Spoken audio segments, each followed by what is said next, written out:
Today on the Topping Show, Bud Light Sunday Ticket YouTube video gets 9 likes. Trump will be president for life, according to screaming Rachel Maddow. Twitter X rolls out new safety draconian measures. Bud Light Backyard Tour tweet ghosted. Robyn Hood Remake is guaranteed to flop. Elon Musk is targeted by the federal auto regulators. The SEC investigates Elon Musk for a glass house.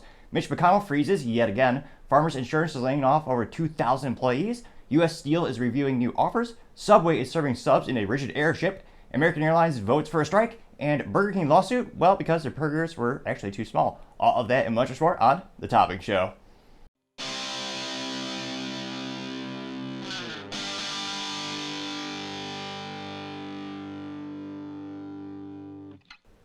Thank you everyone for taking the time to tune in today. Today's episode of The Topping Show is sponsored by Topping Technologies.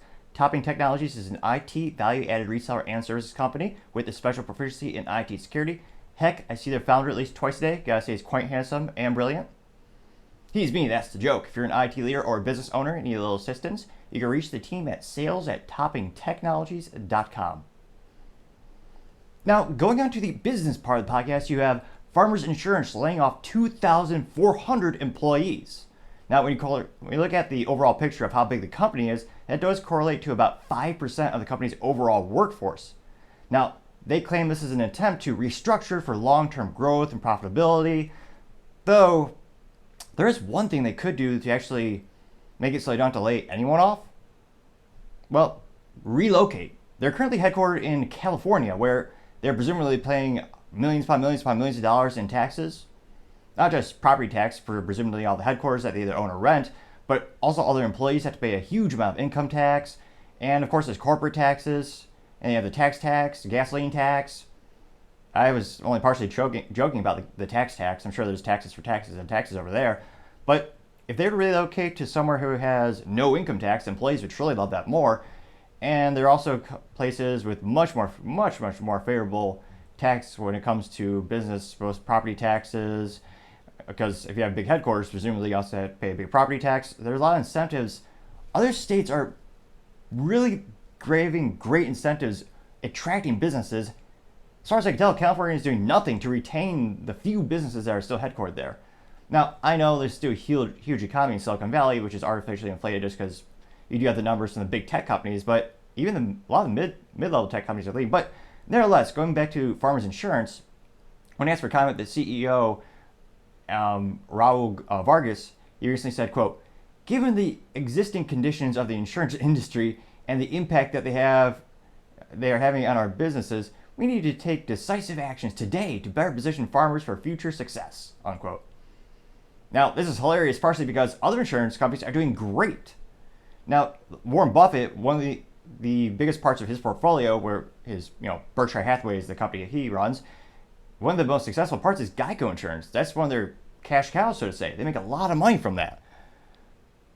Now, out of curiosity, I wonder where is Geico Insurance headquartered? Are they also in California? Where would a gecko live? Seems like an Arizona place. Headquartered over in Maryland, really? I would not have guessed that. Geico is headquartered there. Geico, that can't be right. Geico, oh no, it is. Is the second largest auto insurer in the United States after State Farm, wholly owned subsidiary of Berkshire Hathaway. Good old Geico. I would have thought that Gecko would be more home in Arizona or something like that, but I digress. It's fascinating. He's saying, oh yeah, insurance companies are under a lot of pressure, and they are in certain areas. They actually are ceasing giving out new policies in Florida, and ironically enough in California as well, because some of these insurance companies, again, depending on the weather, what kind of disasters happen, lose money in those situations, and even if they sometimes don't have the proper underwriting. So it'll be interesting to see. It is unfortunate that they have to lay off 2,400 employees. This is a trend we're seeing more and more. You had T-Mobile earlier this week also announced I believe about 5,000 employees being let go. And I do hope they find gainful employment at a competitor. Hopefully those folks over at Farmers Insurance are able to find a job maybe at Geico or one of the other providers of insurance so they can kind of reallocate those skills that they've learned in the industry. But it'll be interesting to see you have more and more companies laying off folks. And yet I'm told this is the best economy ever, according to the White House press secretary, and they don't. They certainly don't lie. But in all seriousness, I partially digress.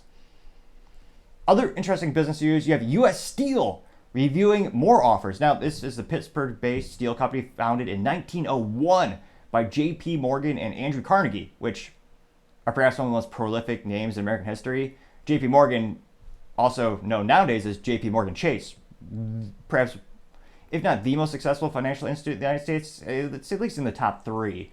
It's certainly the largest in terms of, got Bank of America, J.P. Morgan Chase, and I'm sure someone comes in at 3rd place. And it looks like, this is interesting enough, U.S. Steel, they're reviewing offers now, but as recently as a couple weeks ago, they turned down a couple offers. So they turned down a large offer of $7.3 billion from industry rival Cleveland Cliffs, I apologize. And a couple weeks later, they got an offer from Esmark for $7.8 billion. Now, this is the fascinating thing about stock market, which again, I'm not a financial advisor or giving any financial advice, but just a speculation, just seeing that people made offers to the company, that caused their stock to rocket by 30%, which is astronomical. If you're a shareholder, you're smiling ear to ear, and you're also wondering who might come along and purchase the company. Now, the company previously had rebuffed the offer, saying we're not interested, but now in a letter to the shareholders, they're saying they're actually reviewing new offers. Now, this was coming earlier Tuesday this week. You had U.S. Steel say in a letter, quote, it had entered into a confidentiality agreement with numerous third parties and was beginning to share the due diligence information with potential buyers, unquote, which is a fancy way of saying they're going to share sensitive data such as financial statements and some intellectual property perhaps with some potential buyers, because once you start to look at actually acquiring a company, you want to know as much data as possible to ensure that both parties are comfortable with the offer. You're getting an offer based on all the data that you have.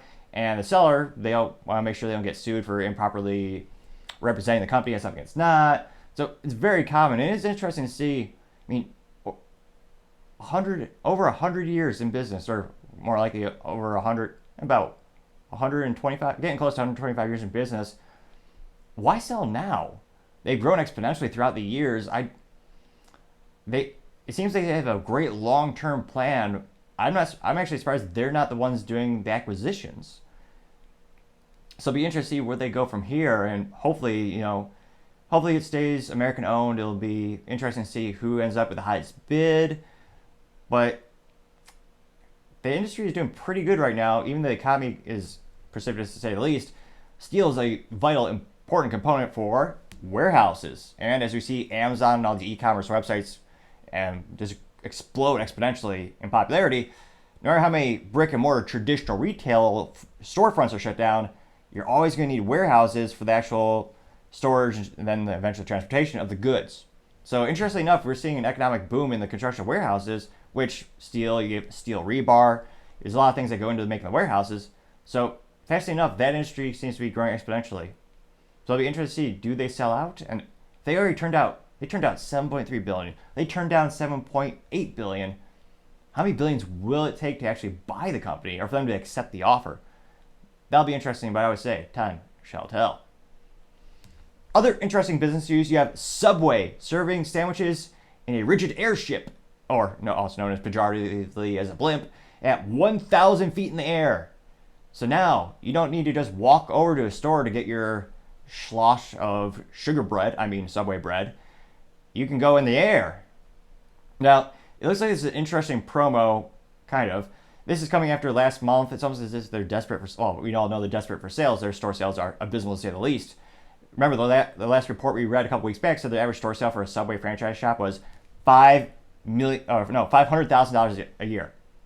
$500,000 per year in revenue is nothing for most restaurant businesses because of the profit margins. You're talking single digits. So that's almost as bad as a grocery store in some cases. Because remember, if you're making $500,000 per year in revenue, a huge cost is going to be the rent, the electricity, the internet, the HVAC. Also, the ingredients to make the sandwich, the staff to pay, the insurance. There's a lot of overhead that people don't always think about when they hear the numbers of, $500,000 a year. That's in revenue. You look at their competitors, and then again, this is for single store averages for a year. The competitors are making multiple millions of dollars. I think Chick-fil-A came in at $7.7 million per year. Exponentially better. So Subway's in a little trouble. So they had a ridiculous contest last month where you could submit your name, and if you won the raffle, you had the privilege, and I use that in the largest quotation marks I can, the privilege of changing your name legally to Subway. I don't know how little respect I would have for someone if I met them and their name was Subway. You're trading your identity for free sugar bread. And I keep saying it's basically a giant cookie. I say that because legally, I believe Ireland specifically, they successfully sued Subway in court. There's so much sugar in that garbage bread, it's considered a confectionery, like a cookie. That's how much sugar they put in that crap. Although I do admit their previous marketing was pretty brilliant, it looked fresh. Also having that swimmer was a good promo as well. So marketing previously was effective. Although now it's gone downhill abysmally in Jersey. Was it Jersey Mike's? I think Jersey Mike's. That's the main competitor. They're doing a lot better. They hired Danny DeVito, but I digress. They had that promo where you could change your name to Subway, which again, good luck getting your next job or ridiculous. So now the latest boondoggle is to have subs served in the air. So this is a 180-foot long rigid airship. Oh God, what if the hydrogen catches on fire though? I know, I'm just kidding. Archer joke. It's helium, not flammable. But yeah, it looks like the blimp will go 1,000 feet in the air and last 30 minutes. It'll take places all over Missouri, Florida, another state that isn't Texas. So yeah, and it'll start September 5th to 7th. Which again, I don't know if so. Apparently, they're going to go up in the air and they'll construct the sandwich there. How will microwave work up there? I know they have presumably they have normal electricity, normal household outlets up there, but again, like this would have been a lot better commercial for Blimpies. Like I think they're out of business now, but I mean maybe serve Subway sandwiches on a Subway and an actual Subway cart, like underground. Granted, those are usually rampant in crime, like New York City, but I mean, it's not a very logical marketing promo. And at the end of the day, I think you're going to get a C- because it's not really. It's going to be a very short time. So all of these contests or this promo for the privilege of buying sugar bread up in a blimp to go up in the air, I believe it's going to last about 3 weeks across those 3 states. And I just can't help but think they could just use that money in a number of better, more marketing. Oh, there are numerous better ways they could have used that money, and it doesn't inspire anyone to go buy a Subway sandwich. I mean, again, the company was also recently sold to private equity, so presumably some intelligent decisions will be made. Previously, many were not, and hopefully the brand can somehow survive as it's become basically the equivalent of a discount sandwich shop. Although it's not even that, because the $5 foot long after a lawsuit was revealed, oh yeah, it's only 11 inches in many cases. So needless to say, their brand needs a polishing to say the least. And I don't think they're going to catch up to Jersey Mike's in the next 12 months in terms of sales. They're going to need a long-term business plan or some miraculous marketing idea to turn things around. And also, make good sandwiches, which is a tall order. But I always say, we'll see. Other interesting business news, you have American Airlines vote to strike. Oh, yet another bankruptcy. I could see the bankruptcy looming yet again. Now, apparently over 99% of the union members voted that they agree to walk out if American Airlines doesn't increase their pay. Because of course, I mean, why work? I always tell people, when it comes to unions, I don't like the idea of being forced or coerced to join a union. And depending on the situations, you are forced to join. Even if your skill set is infinitely better than everyone else, you're just going to get paid because tenure. Which, as an American, I disdain. I think that's unfair. Quite literally the definition of unfair. But back to the story. It looks like American flight attendants are currently guaranteed a base salary of $27,300, which actually seems too high. For a flight attendant? That's pretty darn good. Plus free flights wherever you want. And again, that's where it starts. And that's a base. So it's also help. Also getting health insurance, getting benefits on top of that, presumably. And then, of course, it sounds like there might be a bonus program. And they claim they haven't received raises since 2019. Well, let's see. What's been terrible since 2019? Oh, yeah, the economy. The airlines almost went belly up. Now, this is hilarious because, of course, with the union, they're going to give you one side to make the company look as evil as possible, even though it's usually the unions that kneecap the companies. Perhaps an apt metaphor for the mob. Now, this is a quote from the APFA president, Julie Hendrick. All the acronyms got to sound smart. She says, quote, we're fighting corporate greed. And she made a reference that the company made $1.3 billion in the second quarter profit. That sounds almost too good to be true. Well, what's the overall company look like for their cost structure after, remember, when the government shut down the economy, the airline industries basically nearly went bankrupt and they got bailed out. Now, it looks like this is from the American Airlines website, from their fiscal statements. And they say American generated an over operating cash flow and a free cash flow of nearly $1.8 billion and $1.2 billion, respectively, in the second quarter. The company reduced its total debt by $387 million in the quarter. Strengthening the balance sheet continues to be a top priority, and American is nearly 2/3 of the way of its goal of reducing its debt by $15 billion by the end of 2025. As of June 30, 2023, American has reduced its total debt by approximately $9.4 billion from its peak levels of mid-2021. So, again, they're billions in debt. I mean, I don't know, granted, they didn't mention the interest rate, so there's a lot of variables we're not privy to in this specific summary, but you have to pay that back. So I can't help but think, like, it seems that in every instance, the union, kind of like a guy at a buffet, they only see the shiny money right there, but they're not thinking about the long term. Kind of like the United Auto Workers in the 1950s. 1950s, GM, the U.S. was basically the only market that could build cars at that moment, thanks partially because of the last war. And GM, Ford, and Chrysler did great. They were basically the only game in town. The unions they were making a lot of money, so the unions asked for a huge ask. By the 1970s, they basically bankrupt the companies. And the Japanese automotive companies, who do not have the handicap of being unionized, and they also have a culture of constantly improving the product, well, they came and kicked their ass. And now the most reliable cars on the road are going to be Toyota, going to be Honda. Those cars last a quarter of a century and 1 million miles. There's a reason I have a Honda Civic with a stick shift, as every car should have. But again, I think you're going to see the same thing with the airline industry. Also, look at any airline documentary. There are two reasons every time these companies go bankrupt. It's always the same two. One is the fuel cost, which, again, the United States is not smart enough to actually become energy independent and actually drill and use the natural resources at our own land. We'd rather pay countries that hate us, like Venezuela, to get oil, and rely on other countries that hate us and many of them are evil. We'd rather spend a lot of money to buy their oil than use our own, which idiotic, to say the least. The other reason, unions.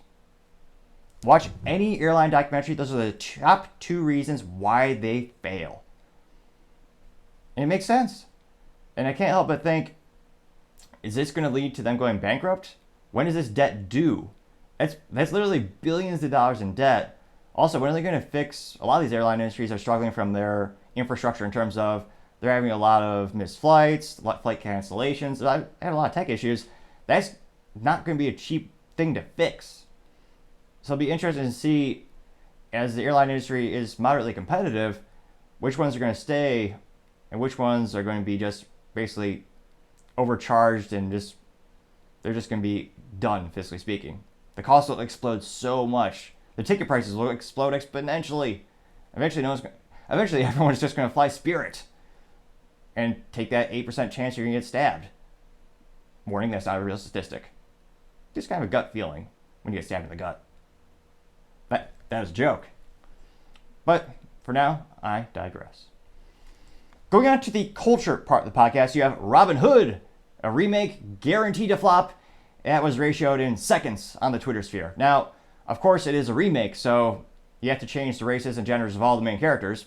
Now, the new lead, instead of, Robyn Hood being a man, it's now a woman, because, of course, it's 2023. You can't have a man in a positive light or be a lead of a movie. You gotta make sure you switch it to a woman, and she is African American as well. So they got the 2-4. It's almost like the Netflix approach. Now, interestingly enough, not only do they race swap every character, in the most cliche thing of all the good guys are of minority status, reversed. Oh no, that's right. All the good guys are minorities. The only two characters that are evil, they're white. So there's one white guy, he's evil. And it looks like there's one white gal, and she seems to be a crooked cop. And they have this preview on the Twitter, and it is one of the most unsuccessful tweets I've ever seen. Now, they also had a video on Twitter. It's a 15-second preview where it's just, they have a bizarre, almost like a polygon neon animal mask. So, say D- for marketing, just because I thought it was a music video when I first saw it. Ridiculous. And this video is only 15 seconds long, and previews by a company by the name of Global TV, and they pinned it to their profile, which is something on the Twitter sphere, now known as X, where you can actually choose, I guess, your favorite tweet that you've done and pin it so when someone looks at your profile, it's at the very top, even before the latest tweet that you've had, or X, or post, whatever you call it these days. So presumably, they were proud of this. Now, they tweeted this, or X'd it, 6 days ago, and it got 5,018 views on Twitter, or X, which is also known as nothing if you're a production company. So it got 5,018 views. How many people do you think liked it? Well, it's a new media thing, so, maybe a couple thousand, maybe 100 if it's a bad. It got 7 likes. 7? That's almost unprecedentedly terrible. That equals 0.14% like ratio. And of course, all of the comments were all just lambast. They're just ratioed again in seconds. And they're all just mocking it because, again, it's ridiculous. So the top comment, because there are many negative ones, is from Gary Edwards, and he said, quote, "Not going to be heard by anyone I know," quote, and then he also did the hashtag woke. He got 260 views, but he got 21 likes. That's 8.08% like ratio for that. Infinitely more than the original one. Now, the next top comment is by the Real Make, and he said, quote, "Nice cultural appropriation. You go there going of my culture," unquote. I got 246 views and 25 likes. That's 10.16% like. It's ridiculous. And when you look at the actual text that goes on the screen, they say, let me pull it up here really quick. Let me turn off that terrible soundtrack. So it's on the corner. There's a corner of Sherwood and Forest. And it says, "This fall." And it's hilarious. They have the white folks look even eviler in this. Power. What is this? Fight the power. That's cliche. Plus, presumably, they're all in government positions these days. People used to say that.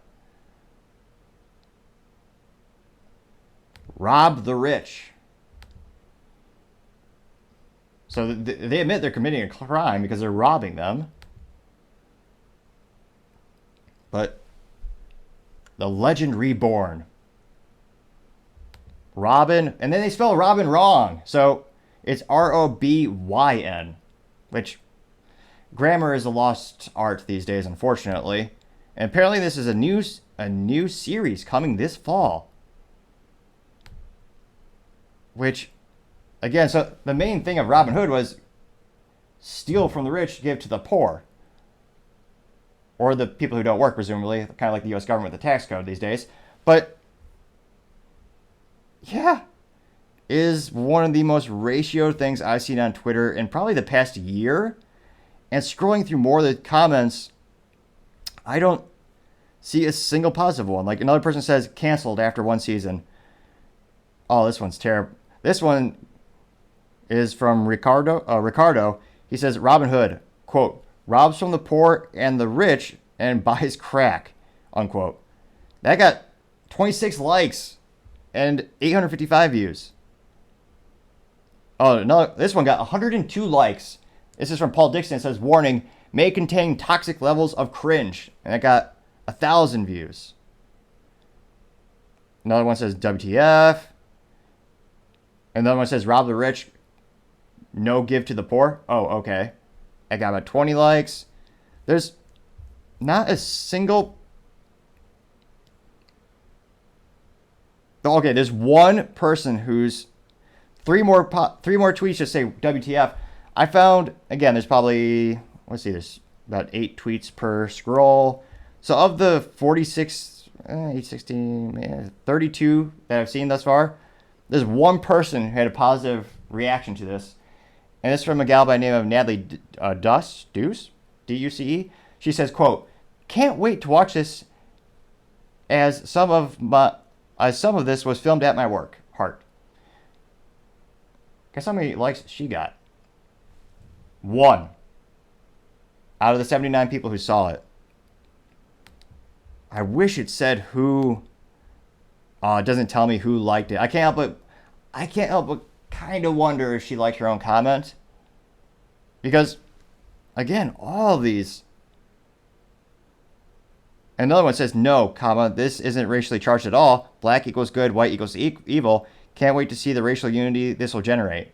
That's from Paul Mudab, 4 likes and 121 views. Like, another one, "How do you mess up Robyn Hood?" Another one, "I noticed they left out Give to the Poor." Like, no one is liking this on social media. And it just, again, it looks ridiculous. And it is also one of those things where anytime you do a remake, it's going to be criticized just by its very nature because you have something to directly compare it to. But again, this one just looks so bizarre, just kind of cliche, and race swapping, making the cliche the bad guy is always the white guy. It's gotten so predictable, it's boring. And subverting expectations is a good way to make movies interesting and actually engage the audience. Nowadays, that's kind of the antithesis of Hollywood. They just want to make the same copy-paste thing again. The only shocking thing about this is that it's not being made by Disney. So I had to fact check that like 4 or 5 times. I was shocked. In fact, it is not being made by Disney. So apparently it's being made by Global and Stack TV. Interestingly enough. So if all one person had the positive review, I guess, and she works there, if she tunes in, they'll have 1 viewer, presumably. I can't help but think that's going to flop. Pretty much a guaranteed flop. Let me know in the comments, how many fans do you think will tune in? 1? 3? Maybe 5 out of, obligation. You feel like if a family member was in the movie or this TV show, you kind of have to tune in just because you got to support them. And then it gets really awkward at Thanksgiving when they go, "How did you like me in episode 13? And you have to go, "Oh, the thing you did, yeah, with the justice and the theft, the social awareness was amazing." And presumably, you could probably fake a whole conversation with that person by just using buzzwords, and that person would probably just nod along because they probably think you were actually listening. Perhaps the easiest movies to fake are those cliche political movies, but it'll be interesting to see. But I don't think they're gonna make it a dime, and I don't mean a dime like the gambling term where it's a dime is $10,000. I mean a dime is in 10 cents. So it'll be interesting to see where they go from here. But yeah, I would say the Magic 8 Ball, if it were to be shaken, it presumably would say, "Alec, not so good." Other interesting cultural news you have: Bud Light backyard tour tweet is ghosted. No one wants to go in their backyard, perhaps because of all their advertising with the Backdoor, some might say. I would never make such a crude joke, of course. Now, this was basically a bunch of flyers for bands that they're sponsoring. Because again, Bud Light said we're going to spend more marketing than ever before because they're desperate, trying to win back the audience that they've alienated on the left and the right. Almost like a bad husband or a bad girlfriend. They made a big mistake, but they won't admit the mistake. But they're coming back with flowers or some stupid jewelry they bought at a store. Nothing said. Remember, nothing says "I love you" like a crappy piece of carbon they dug out of the rocks in Africa. Diamonds. They should only be on drill tips, in my opinion, or an industrial saw blade, perhaps. Because again, they're useless. If you try to sell them, you'll find out how useless they really are. Partially because of the market being controlled artificially. But I digress. Back to the Bud Light Blunder. Now, this tweet, where there's a bunch of band flyers, is a multiple tweets, so it kind of depends on which one you're looking at. The average looked to be about 5,303 views, which, again, for a large business, that's terrible. This company should be getting thousands of views, at least tens of thousands of views, without even having to try. Just because, again, it's an established brand that's been around forever. but it seems like people are starting to lose interest in them. And of the 5,303 views, they got 13 likes, which is almost so bad it's impossible. It's like they have thousands of employees somehow still. Not even the employees take the time to go on and pretend to like what they're posting. Now, I know public schools these days are all-time low for math scores, history scores. So we'll do a bit of fun math here today. 13 likes out of 5,303 views, that is 0.24%. Ouch. Now, it looks like some of the other flyers on this, the top one got 15,000 views, which again, is not great for a company of that stature. Now, pretty much all of the responses were negative. It was ratioed in seconds. Now, some of the best mocking responses were from Isa Pro 1001, and this person tweeted a meme with Alyssa Heiderchild, the brilliant brainchild behind the whole Dylan Mulvaney business blunder, where she said the brand was too fratty, so she's going to reinvigorate the brand, or more accurately, destroy the brand. Now, this meme was her, Alyssa Heiderchild, with her creepy smile. Might become a politician. Maybe. Now, she was in front of a bar with the Bud Light tabs. Well, back, it's an old picture because Bud Light used to have, be at bars. A lot of them are dropping them now. And it actually had the meme saying, "I hate frat culture, so I destroyed the Bud Light brand forever." Accurate. Hilarious. True. Now, even though it only got 14 views, it got 2 likes. So it's still 14.29% like ratio. So still an upside. Now, a more popular one, again, same from Isa Pro 1001, it was a picture of Dylan Mulvaney in a Bud Light can, and it said, quote, "For real men who tuck and chop off their junk," unquote. Now, that's not too accurate because Dylan actually never got any of the surgeries that the trans community would believe makes you authentic to transition from male to female in that community. So that was a point of contention with debate with many people as well. Many people are questioning Dylan's authenticity because Dylan never got the transition surgery or the drugs. I believe Dylan chopped off the chin a little bit, I guess, with surgery, but not the other one. And that got 86 views and 4 likes. Oh, that's double. Now that's 4.65% like ratio. Now, interestingly enough, I did see a couple of positive tweets, and I wondered, who are these people? Are they real? Is it a robot? Or someone with the personality of a robot? So I did a little investigating. You had one positive review from City Cool, City Cool, and the response was, the quote was, "Love to go," unquote, hinting that this person would like to go to a concert sponsored by Bud Light. Now, that got 40 views and 0 likes. A goose egg, some might say. Not to brag, but my tweet got 4 likes earlier this week at Nick Topping, NICTOPPING. You'll see me in these awesome suit. Remember, you really only need one suit to look good for your whole life. Maybe two. But I looked at her profile. This person's just a serial reposter. There's no original thoughts. Another great contender for a politician, perhaps. But everything this person was doing was like a repost for a sweepstakes. So I almost wonder if this person just signed up for an automation system, chose which companies they want to follow, and every time there's a promo or a sweepstakes, this person just reposts for them. He certainly didn't look like an authentic, well, I was about to say a fan of Bud Light. There's about 12 of those fans left.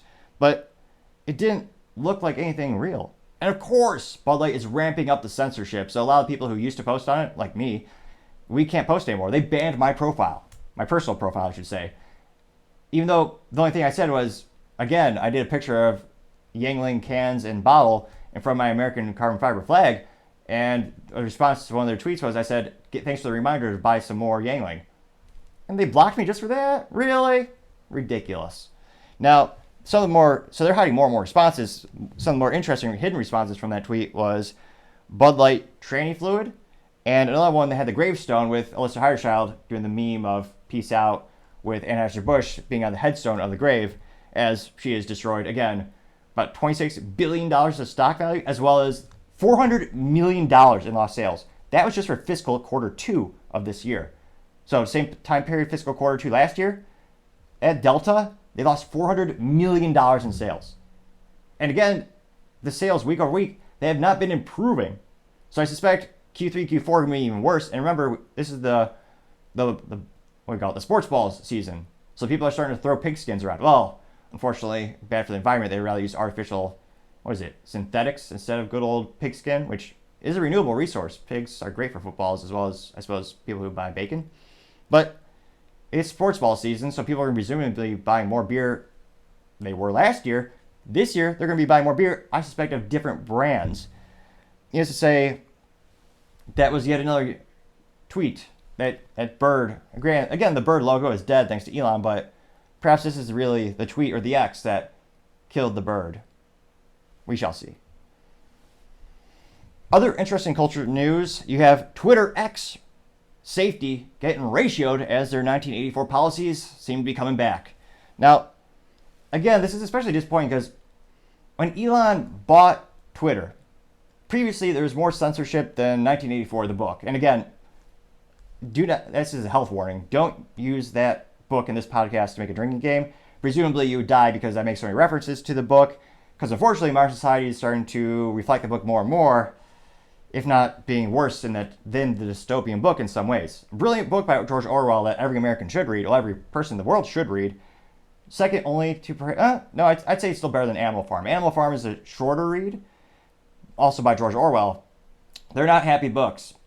It's definitely not the Hollywood happy ending or the happy, but it is a bleak but very accurate story of how dystopians occur. Now, when Elon bought the platform, pretty much everyone pretty much anyone in the middle or right was throttled, also known as a shadow banned, or they're just kicked off the platform completely. And when Elon bought it, he claimed he was going to bring free speech back, and he was buying it partially because it was the right thing to do. At the time, I was moderately skeptical just because a lot of banks also helped him. He didn't just use his own capital. He did use a fair amount of his own capital in terms of buying Twitter, but he also called on some of the largest financial institutions in the world. So he has to get an ROI eventually because those banks are investing for a reason. They want to make their money back, and of course, they want to make a profit off that investment. So there's a lot of people are concerned. As soon as he bought it, the ad revenue went down by about 50%. Now, I know U.S. public schools are at all-time low for math scores, science scores, even history scores, as they don't even teach proper history. Now, 50% is also known as half. So if you have 2 apples, 1 apple's gone. This is now concluded. Perhaps more value than some public schools is added, as sad as it sounds. But in moderate seriousness, or I was only moderately joking there, but they lost half their ad revenue, so that's bad. So Elon brilliantly did think, let's try to make this more profitable. How can we make it an improved experience if we have a premium package? So they came up with Twitter Blue, which is now called X Blue or something like that. Now, Twitter Blue was a subscription service where if you signed up, I believe if you get the 1 year, if you buy 1 year up front, it's a discount. So for $8 a month, if you posted, they would be seen by more people. You would have less advertisements on your homepage, and you get that blue little check mark that for many years was seen as a elite status symbol. It showed that you were authorized and verified. You're a real person, presumably. And he thought if he can get enough subscribers sign up, they can maybe offset that loss of the advertisers and in theory, maybe even make a profit off of that alone, thereby preserving free speech because the people are paying for it. Now, unfortunately, and again, it's not as a private company, so we don't have a 10K or we don't have their quarterly fiscal results being posted. Presumably, he's making these policy changes because not enough people signed up to pay the individual fee. The whole industry thought it was audacious. People thought it would never work. Ironically, every tech company then copied him. You had Facebook with their authorization platforms where if you pay, you can have that blue check mark as well. Snapchat, I believe, also rolled out one. So the other tech companies, again, because these companies are trying to make a profit, when for many years, the main metric or how they were being measured was the number of users. So Elon came out with the Twitter Blue. A lot of people signed up, but I can only presume not enough people signed up to offset the losses they were still suffering from the loss of advertisers. Because of this, presumably, he hired Linda Macarena. I'm kidding, her name is Yacarino, but presumably she could do the Macarena, and that's a much more funny name, so I'm going to use that. How she's never worn there's got to be a picture of her in a sombrero. the Google sleuths are the people who use, well, I guess Brave sleuths would be an interesting metaphor if you use Brave as your browser because it is better. There's got to be a picture of her out there like that. Although, who knows? I mean, I'm Cuban. I've never worn a beret kind of thing. Though I should get one. Or maybe not a beret, one of those funny hats. But nevertheless, I digress. He brought her in specifically because her whole background is advertising. She has a very successful career path she was formerly executive for NBC, and she knows how to bring the advertisers in and to make them happy. Unfortunately, many of these advertisers are more often than not very left-wing. They don't want freedom of speech. They want to have, I should say, let me clarify. Well, they want selective freedom of speech, which is not freedom of speech at all. They just want their people of their political ideology to have the privilege of actually having public speaking. So Twitter reintroduced, they publicly posted, oh yeah, we're going to have freedom of speech is not freedom of reach, which is what they claimed, which is, it's a nice way of saying bullshit. That's bullshit. No, it's one of those things where if you throttle someone and you're shadow banning them, you're effectively isolating them from the whole public because they're not seeing, if they're tweeting or Xing or posting in this case, no one can see it. Sure, it'll show up on their timeline, but most people don't look for someone specifically on their timeline. Even if you follow them, you usually go to your newsfeed where you're supposed to see the post from people that you follow and interesting things you might be interested in. So they had that a couple while back, and now a little tweet came out earlier this week, and this is from Twitter Safety, or now X Safety, and it says, quote, and I'll try not to laugh because the statement is so absurdly inaccurate or deceptive. We'll dive in. So it says, quote, X has a responsibility to put the right systems in place to ensure our communities have access to open, accurate, and safe political discourse.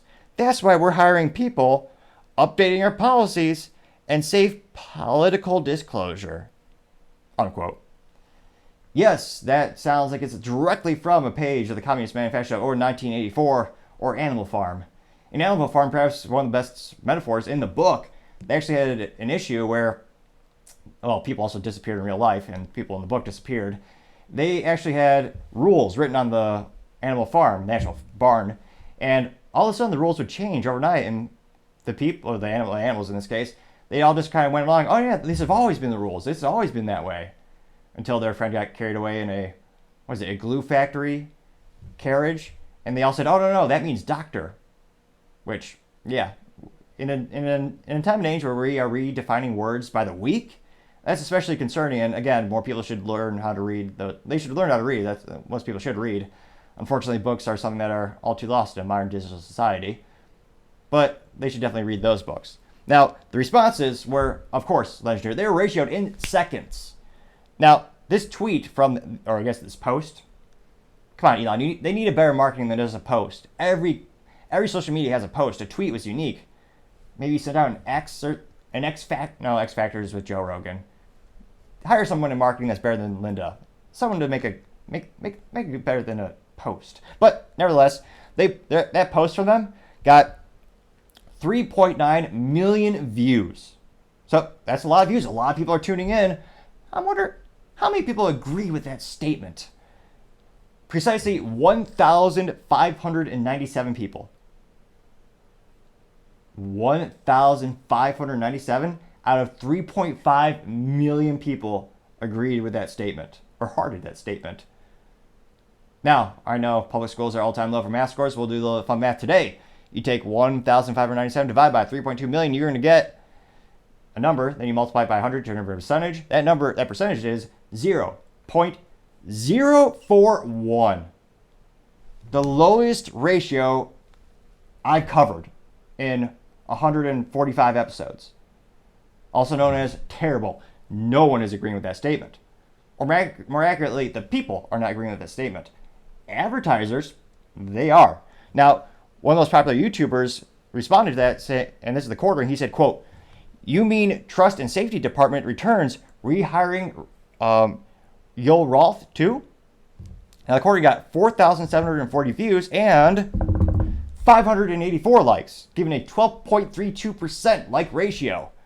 Now, very simply put, we're not going to do the specific analytics, but 12.34% is much bigger than 0.041.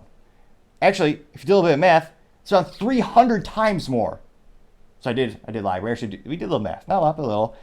300 times more. Now, another person by the name of Fed Up Kentuckian said, quote, safe political disclosure can only mean one thing, censorship, which ironically means someone isn't going to have their say, unquote. His tweet got 14.3 thousand views and 1,501 likes, giving a good old ratio of 10.5%. Now, you have another popular one. We'll just do two more. You have Vince Langman saying, quote, I'll take some of that communist would tweet for 1K, Alex, unquote. Which is a funny pun going back to The Price is Right. He got 32,000 views and 2,933 likes, giving you a ratio of 9.35%. So this person got 32,000 views and about 3,000 people liked it. Twitter, or X, got 3.9 million views and about 1,600 likes. Yeah, this is not popular at all, to say the least. Now, you have the red-headed libertarian also say, quote, please don't use dystopian phrases like open, accurate, and safe political disclosure, unquote. No one is liking that.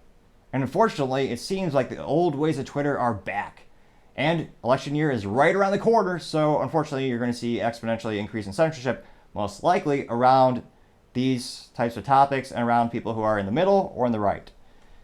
Which is especially disappointing because Elon knows this is going on. If you read, I read his book, or not his book, a book about him earlier this year by Ashley Vanchi. It was a really good, autobiography. That's when the person actually writes their own book. This is a biography about Elon, but this person did get to personally see Elon many times and interview him frequently for the book and shadow him throughout this job. A term in, I guess, business and most corporate America where you just basically kind of just sitting next to him watching what they do. And from the book, and actually the interview you see with Elon, you'll see he is extremely detail-oriented. I think that's one of the reasons he's so successful is because he can look at something very analytically, he can dive down to the deepest parts of it, fix things, and make it better. So there's no way he doesn't know this is going on at Twitter, and they never even fixed shadow banning. He claimed it was too complex, and he also claimed they couldn't bring back Alex Jones because he was emotionally distraught because he had a child that passed, which, again, I feel bad for him. No one should ever cheer or be glad for someone passing away in that case. But he used that as an excuse for why he couldn't bring Alex Jones back. Now, Alex Jones was famously sued by the Sandy Hook massacre, the former children's parents, who sued Alex for trillions of dollars. Not like $10,000, $50,000, trillions of dollars. The parents and the lawyer of the parents literally said they were doing it to send a message that you shouldn't have free speech, basically. How morally vacuous is that? Again, I don't agree with everything Alex Jones says, but I do believe he is a good litmus test for asking someone, do they believe in free speech? A great thing to ask your friends to see if they are true believers in the First Amendment. Because, again, you may not agree with everything he has to say, and it used to be an old saying that every American used to believe. Every American used to believe, I might not agree with what you're saying, but I'll fight to the death for your right to say it.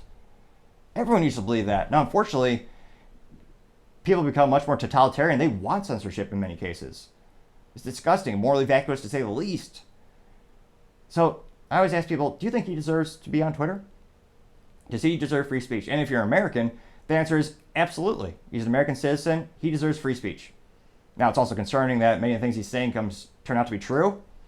That is interesting times we live in when conspiracies become a reality. But this is not good news for Twitter by any means. And I couldn't help but also notice all the people responding to this who had disdain for the new policy, many of them were Twitter Blue users, so they're paying to use Twitter now. People were paying Elon because they believed in him. They believed he would fight like hell for free speech. And now that he's not, individuals, again, are paying about $8 a month. Businesses are paying $10,000 a month. How many people are going to stop their subscriptions? I might do it. I think it will come up for renewal in maybe 10 months because I paid for the 1 year up front. But how many people going month to month are going to stop their subscription? Because they're not getting what he promised. They're buying into his vision, buying into the experience of what Twitter could truly be, a public square. But it seems like more and more often it's not the case. So let me know in the comments, if you do pay for Twitter Blue, are you going to cancel your subscription? What kind of fallout do you think? Are we going to see a 10% drop in Twitter Blue subscribers? 20%? 50%? How many people are going to drop because Twitter's changed and regressed to the old policies? It'll be interesting to see, but I would say time shall tell. Other interesting cultural news, you have Bud Light Sunday Ticket YouTube video getting 9 likes. That is unprecedented how much they failed as a business and how terrible their marketing is. To get 9 likes is almost impossible for how many subscribers they have, how many viewers they have. Now, not to brag, but even my videos sometimes get more than 9 views. And my subscribers are much, much, much lesser than Bud Light subscribers. Also, a friendly reminder to click that subscribe button. And also, take the time to like and comment. Feedback is always appreciated, even if it's not positive. Some of the best improvements I've had on the show is from people critiquing me not looking at the camera enough, which caused me to actually put some of the script notes on my monitors on the desk in front of me. And a lot of people appreciate that. I wouldn't have known that if we didn't have that critical feedback. So I always tell people, if it's constructive critical feedback, I highly value it and I appreciate it. Now in this case, there wasn't a lot of constructive feedback because again, we've told Bud Light what they need to do, but they have not listened at all. So this video, again, it got 9 likes. And all the statistics that we're going to discuss here, they're all equal. So all these numbers are taken at the 48 hour. So it was posted for 48 hours. Then I took the statistics for the views, the likes, and the comments. And the video is only 15 seconds long. And it's got, let me pull it up here. People are going to the living room. We got a Bud Light guitar, neon sign, a Patriots jersey. That's something. Is that Chicago Bears? Dude, they still have a football team? I'm kidding. They'll be good next year. I grew up in the Midwest, so that's kind of the cliche thing. Kind of like the city of Chicago. It'll be safe next year. The team will be good next year. No, it won't, because they don't learn. Now, looks like presumably they have, I guess those are Bears jerseys. They're excited. They're cheering. Another guy, oh, it's a falcon. There's a falcon on that Bud Light can. Ooh. Sunday Ticket. Scan your can for how you could win NFL Sunday Ticket from YouTube.com. That's a Saints. I don't know how much the Saints team is worth as a football team, but I can't help but think this is hurting their brand because they seem to be the main brand we're seeing with this marketing campaign. And again, a lot of people, the perception of Bud Light, and it says easy to Sunday? What the hell? Sunday is not a verb. It's a day of the week, Bud Light. So they say easy to Sunday. Enjoy the taste. So 2 inaccurate statements. No one enjoys the taste. I mean, presumably if you drink 5 to 10 or 15 cans of Bud Light, anything will taste good after that much. But, yes, that's it. So 15 seconds. A bunch of people in Saints jerseys, which I didn't even know they had fans anymore, let alone a team. And again, part of this promo is these NFL teams, I can only presume this marketing campaign was made months ago or years ago, so it was already locked in. But presumably, if you want to ingest more beverages, if you're the cliche of this commercial is the marketing campaign is, if you're a true fan, you'll buy this piss water with the company, I was about to say the company logo, the team logo on the can. Which again, I don't know how dumb people, I was about to say I don't know how dumb people are these days, but who knows. But if you're really inspired to buy a beer just because there's a logo on it, like, I can't fathom how dumb that is. If anything, the beer's more expensive because they have to pay a royalty fee for using the logo, but it's the same aluminum can too. So all they're doing is slapping on an NFL logo, hoping you're dumb enough to buy it because, ooh, logo. I like that team. I know Bud Light, for many of these people, Bud Light betrayed me, but that team, I like teams. Sports ball is cool. I'll buy that can. I don't think that's going to work. And the comments support my theory. Now, again, going to the statistics, these are all taken at the 48th hour mark. It got, how many was this? How many views? 1.1 thousand views on this video. A little over 1,000 people saw the video. That's almost impossibly bad for Bud Light. Even my videos, and again, I'm very appreciative of every subscriber. We're growing the channel slowly but surely. Some of our videos will get 2,000 views. And I don't have a multi-million-dollar marketing campaign behind this. This is all grassroots. So they got 1.1 thousand views in 2 days, also known as terrible for Bud Light. And they got 9 likes. It's almost unfathomable how few people like it. Although, given the circumstance, we could presume maybe that's the 9 employees that are still left at Bud Light before they had to be all laid off. Now, that ratio is, if you have 9 likes out of 1.1 thousand views, that is 0.9%. So almost 1% of people like the video. And there were, guess how many? 19 comments, which again, for a Bud Light, a major global brand, only 14 people took the time to leave a comment. Well, that is ridiculous. In fact, I bet we could beat them today, even if it's just saying hi, thanks for the video, or you need a new jacket or something like that. Just leave a comment here. I bet we can beat that statistic today with a fraction of the subscribers. Now, some of the top comments, and again, of course, they're all pejorative. Some of the top comments come from ClownLife432. Now, this person said, quote, "Fire the CEO, apologize to women, state men can't be women and vice versa. This is the only way, or watch your company falter. You wanted to enter the culture war space on the trans issue, and now you must choose a side. There is no way out. You will be made an example of until then," unquote. They got 40 likes. So about 4 times the number of people liked that comment than the actual video itself. Now, I don't know if YouTube videos can be ratioed, but maybe I don't know if that's, I'll have to check Urban Dictionary, but nevertheless, we're going to call it right here. That video is ratioed. The comments were more negative than the actual video in and of itself. Now, you have more comments, one from Rabbi Rabs. And this person said, quote, "Sunday is just another day without a long overdue full throttle apology for your marketing VP publicly trashing your longtime customers." Now, this is true because unquote, this is true because Alyssa Heiderchild, the brilliant marketing gal who famously, she proudly said she's the first female marketing leader. She will be remembered for destroying the brand. She actually said Bud Light was too fratty. She wanted to change the image. She has changed the image. I'll give her that. Now, that comment from Rabbi got 31 likes. Now, the third most popular comment, this is from Harem Bedi Depod. I'm 1451. Haram, Haram Betib or Depod. I might be getting that right. This person, all he said was, quote, "butt light," unquote. So just a pun on the company name, that got 11 likes. The pun of the company's name got more likes than the video itself. It is astonishing how much they failed. Again, this is a YouTube video. YouTube videos, I mean, their previous ones, they would go viral. They get millions of hits. People love them. And now they just cannot stop this crash, this deplorable dive into obscurity. Because, again, they've never addressed the main issue. So the people who are angry at Bud Light, they're not going to stop until Bud Light presumably does something different, which they aren't. They're just trying to buy their way out of a mistake by giving you free crap like sports balls tickets and Bud Light.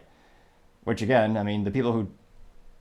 It'd have to be a sad time in your life if, like, the highlight of the week was you won a Bud Light. Like, that's so sad. I can't imagine. But it'll be one of those fascinating things. Do you think... Will the videos ever get popular again? Will Bud Light ever be beloved? Or did they just dig their grave and presumably filled it with Bud Light, which a fate perhaps worse than death? As I always say, time shall tell. Going on to the political part of the podcast, you have Trump will become president for life, according to Rachel Maddow.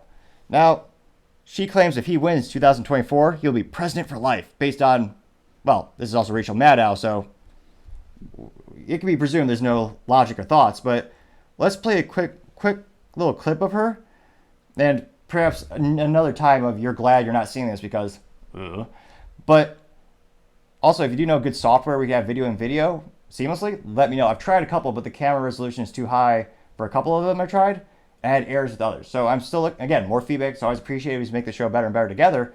Let me know in the comments if there's something they could use in production for moving things around and playing a video in real time. Now, this is Rachel Maddow on her show on MSNBC. This morning, heading into what we knew would be two big important court hearings on these Trump cases today in federal court in Georgia and federal court in D.C., reporter Alan Foyer wrote a scene-setting piece about those two court hearings today for the New York Times, for the morning paper this morning, sort of reminding us all where this may be heading. He said towards the end of his article this morning, quote, "The timetables for Mr. Trump's 4 trials have taken on outsized importance. That's not only because there are so many of them, but also because they're unfolding against Trump's crowded calendar as the candidate leading the field for the Republican Party's 2024 presidential nomination.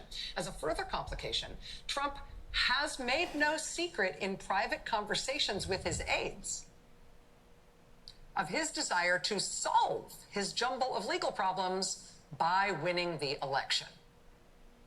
Quote, if either of the 2 federal trials he's confronting is delayed until after the election and Trump prevails in that election, he could seek to pardon himself after taking office, or he could have his attorney general simply dismiss the matters altogether." And I know that, learning that Trump has been saying that privately to his staffers is not shocking news per se, right? We've known that was probably what he was planning, probably what he was thinking. But per the New York Times, it does seem sort of significant that that's what he's now telling people. That's what he's telling people he's going to do. This video, the eyes nearly burn. Oh. He will solve his jumble of legal problems by winning the election. And, whatever you think about that, that's how he's thinking about that.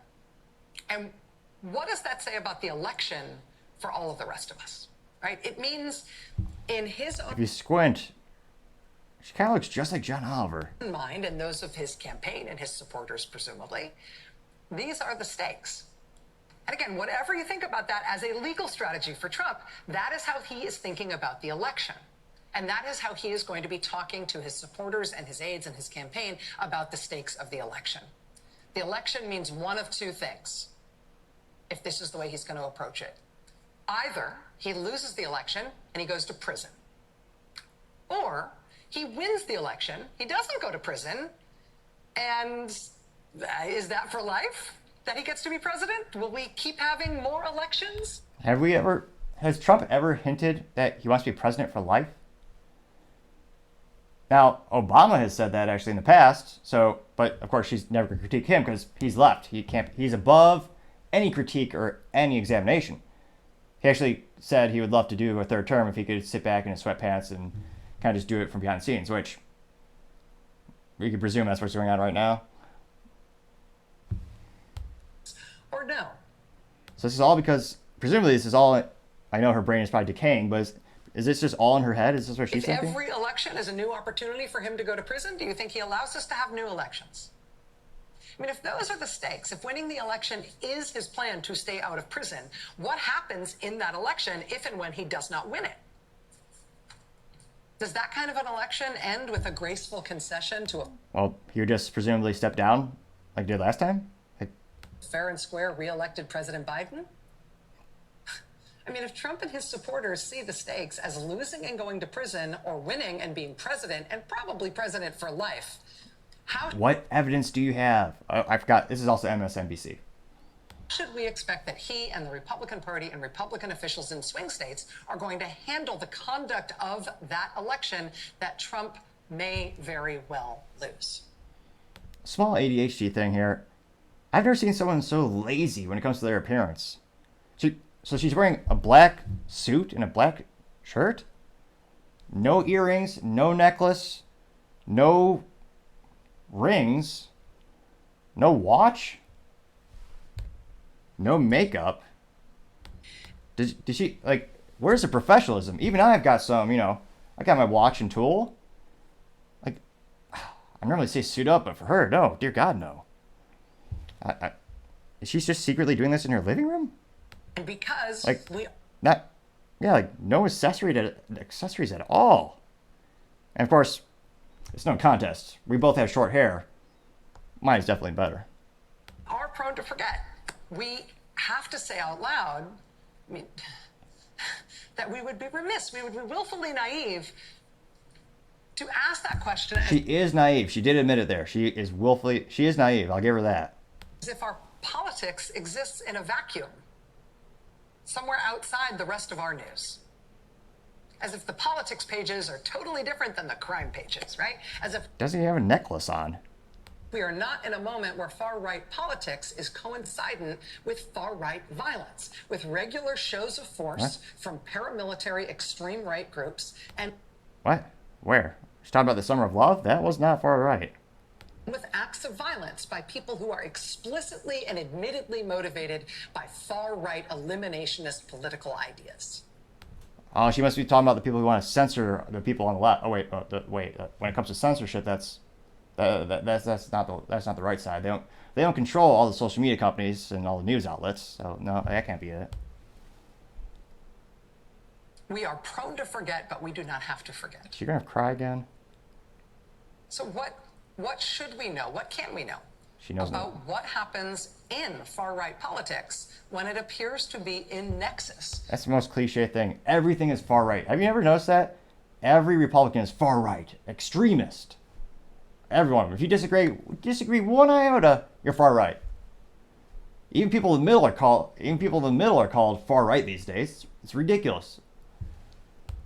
With far right violence. That's her favorite word. That right now is just pinging off the charts.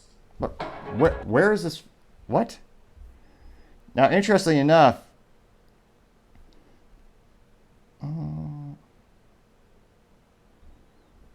I'd say about 60% of the comments are in her favor. But it's also interesting to know the sample size. It's the YouTube channel of MSNBC. And also, yet another reason I always tell people, look at the opposition. Look at every side of the news sources. Even if it's a Facebook group for one presidential candidate versus the other, because it is interesting and fascinating to see how different people have different views of the same situation. There are people who legitimately think this is the best economy ever.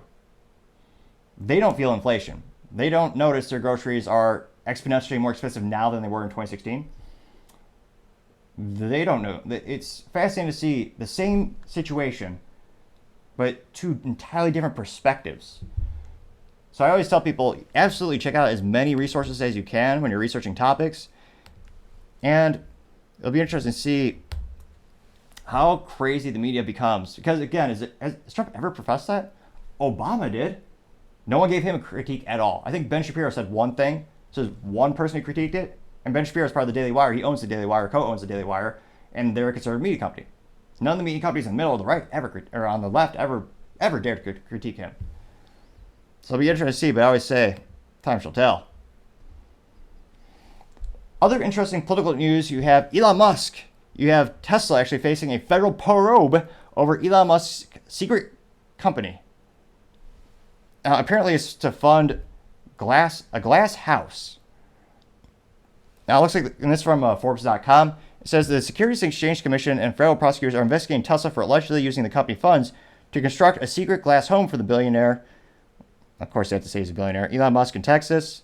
This is also according to the Wall Street Journal. And is subject to an internal investigation. The structure, known as Project 42, is being investigated by U.S. Attorney's Office for Southern District of New York. What? Which again, why are you in New York? Why do you care?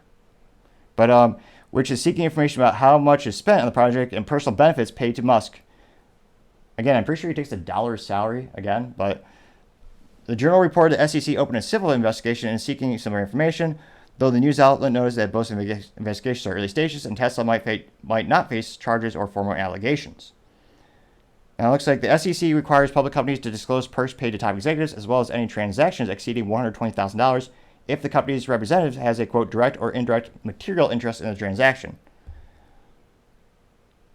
So it looks like the glass is reportedly used for a project including large panels typically used for building facades. Investigation was triggered internally after an order was made for the glass, according to the Journal, which reported the probe also investigated how much employee time was used on the secret project. The glass order was first reported by Bloomberg last year when people familiar with the matter said it was flagged as in an internal audit group.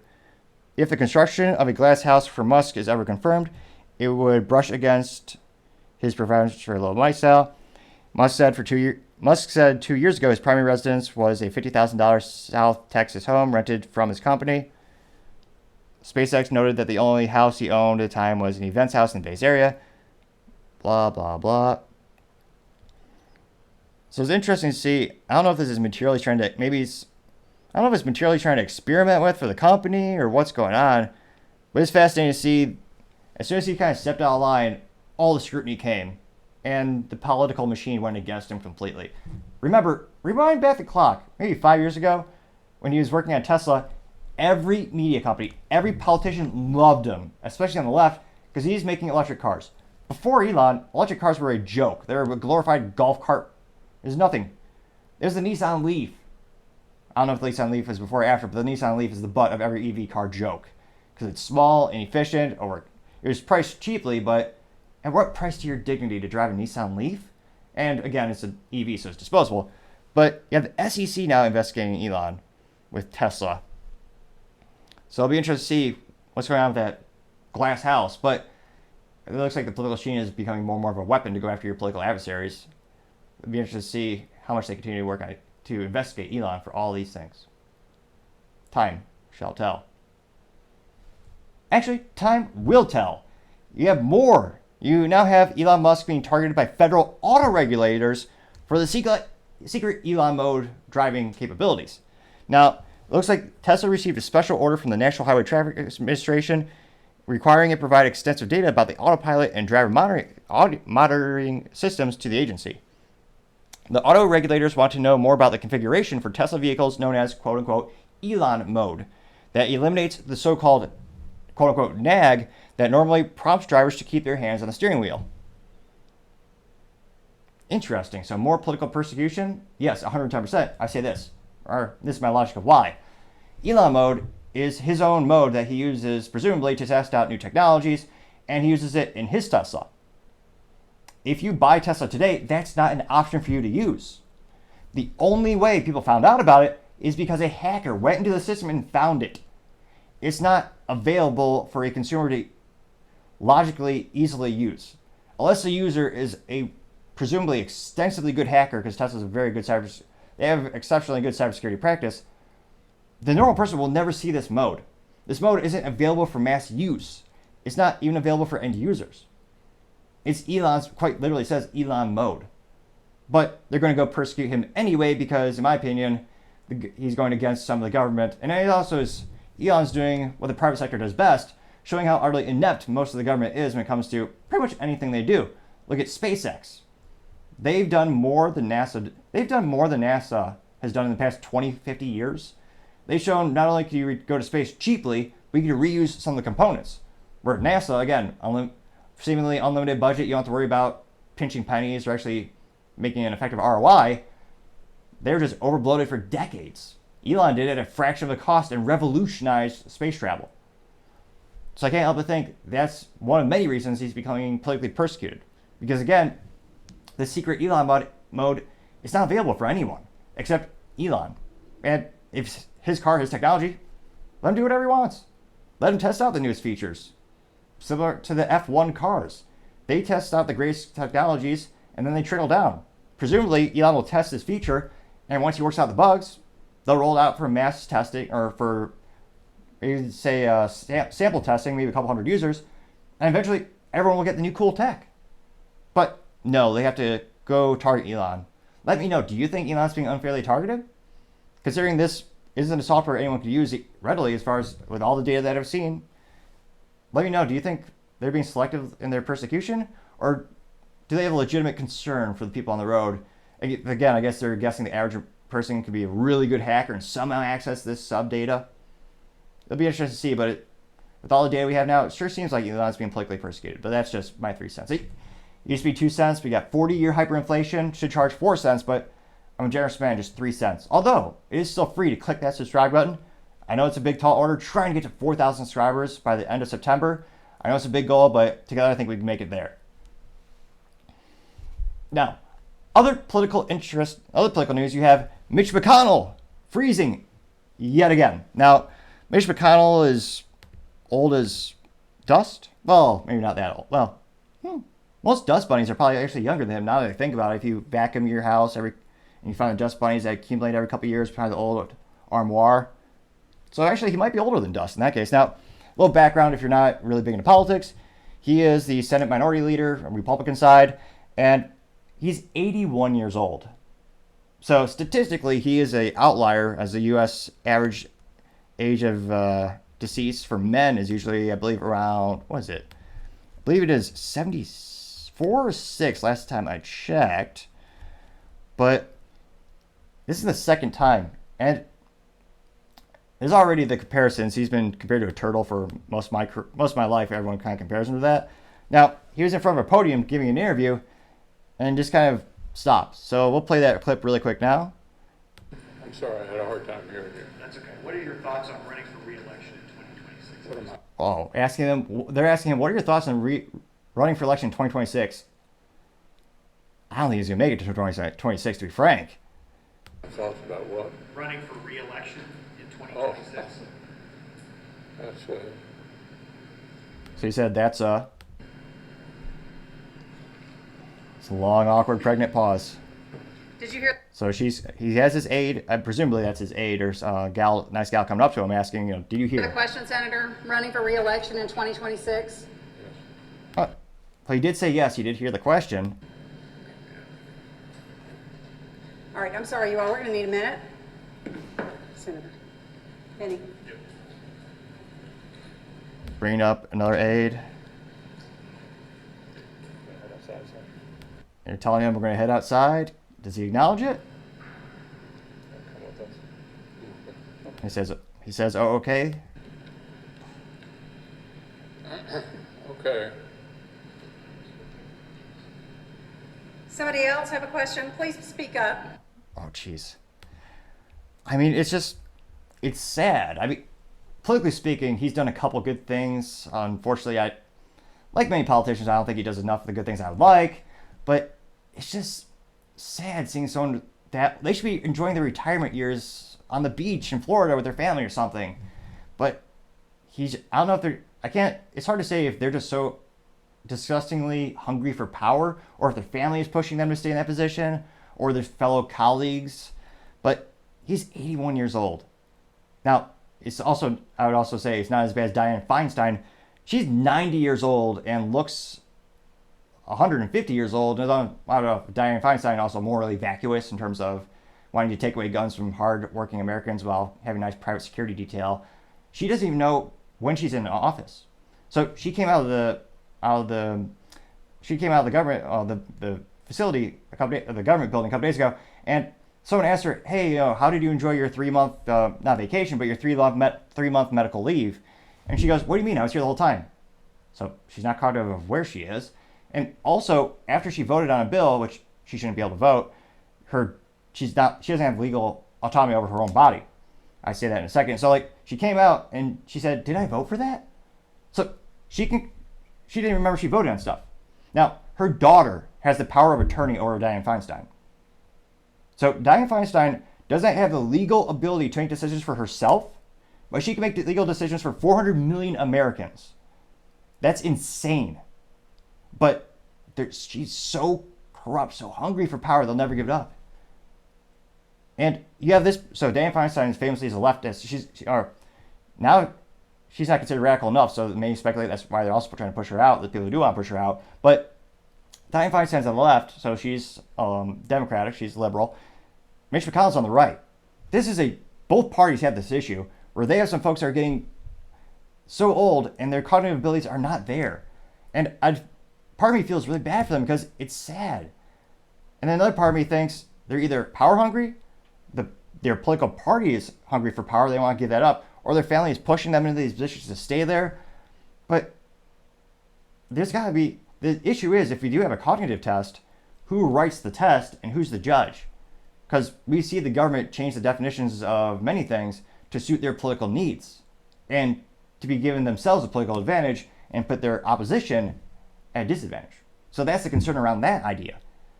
And when it comes to age, that's not always a good rule of thumb, because Warren Buffett is the best financial investor in history, and he's in his 90s. Now, I should say he's second best. The best stock trader in history is Nancy Pelosi's husband. how does he? It's fascinating how politicians, their family members, make better stock trades than the most brilliant mind in history. The Oracle of Omaha has nothing on Pelosi's husband, really? So obviously there's some corruption there. When you write the rules, you can kind of pick the stocks before you choose the laws that will manipulate and help those companies out, or hurt them if you're going to shut down the economy for a couple of years. So it'll be interesting to see, but again, Mitch McDonnell just froze. And let me know in the comments, do you think he's going to seek re-election in 2026? I mean, this is 2023 and he's struggling. I can't imagine he's going to make it or have the desire to run again. The cognitive issues are getting worse. And again, there might be some magical new drug that politicians get that we don't. Maybe they'll juice him up tomorrow and he'll be as sharp as a tack. But with all the data I have now, I would speculate he's not going to be running again. But as I always say, time shall tell. Now, going on to the business blunder of the day, we have a Burger King lawsuit because the burgers are too small. Now, a judge last week ruled that Burger King must face a class action lawsuit accusing the chain of false advertising, joining the ranks of other fast food giants like McDonald's and Taco Bell. Now, it looks like the latest in the line of similar legal actions. The lawsuit was originally filed in March 2020, alleging that the burger chain falsely inflated the size of their signature Whopper in their promotional materials. Now, the suit claims that the Burger King made Whoppers appear twice as large as they actually are in that real life. So the advertisers have them as twice as big, while the actual burgers served to consumers are 35% smaller than those marketed. Now, this is where I'm a little skeptical. The plaintiffs claim that they were, quote, disappointed, unquote, after purchasing a Burger King product based on the appearance of their photos, which, that's not unique. Everyone who buys a Burger King burger is disappointed. No one goes there thinking, I'm going to get a fantastic hamburger today. No, you're going to get something that's microwaved, made by a teenager, and there's a 91% chance they got your order wrong, they put some ingredient on it you didn't want. And it's a cliche as old as time. The advertisements for fast food always look better than the real thing. They actually have whole marketing companies that sometimes they don't even use real food ingredients to make the thing you're seeing on the TV, or more accurately today, on the YouTube commercial. So it's one of those things where I agree that's definitely deceptive, but I'm almost surprised the judge isn't going to go, well, it's common sense or it's common knowledge that fast food is nothing like the advertisements. Now, Burger King, all these companies, they're going to fight this tooth and nail just because of the precedent that it would set for other fast food companies. This isn't just Burger King. McDonald's does this. Wendy's does this. Hardee's, I'm sure, does it. It never looks as good as the commercial. So it certainly is false advertising, but I think maybe they'll win because the burger is technically smaller. It's harder maybe to say you could prove the freshness of ingredients, where you look at the commercial and sometimes it looks like the lettuce was just taken off from the farm. It'll be interesting to see if they win, but yeah, to have such a discrepancy in your size of the food, and the judge has just ruled they have to hear this case. It's going to be moving forward. That is it definitely is the business blunder of the day. Thank you everyone for taking the time to tune in. Again, it's a crazy goal, but trying to get to 4,000 subscribers by the end of September. Greatly appreciate you taking the time to click that button. Also, don't forget to take the time to like and comment. The feedback is greatly appreciated, especially if it's critical, as we try to make the show better and better.